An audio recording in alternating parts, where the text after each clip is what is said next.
Elizabeth with Country Peony, and with Easter right around the corner, I don't know about you, but my children are busting at the seams to bring out all the Easter eggs and to start Easter egg hunting. So this time of the year, I'm always thinking about unique ways to decorate those Easter eggs. And today's DIY is a very fun, simple way to do just that.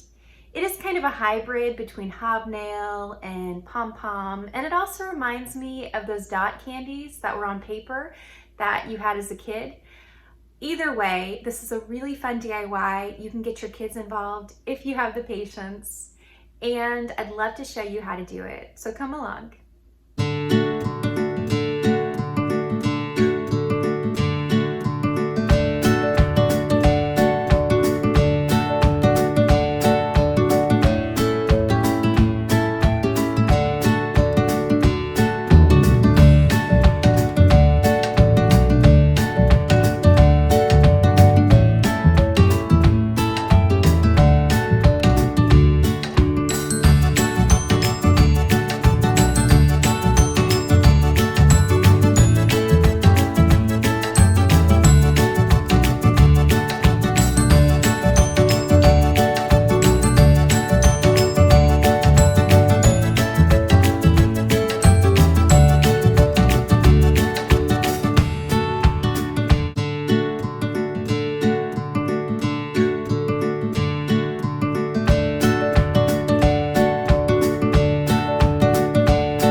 So that's all, guys. Thank you so much for following along. I hope you have a great time making your own DIY miniature pom-pom Easter eggs.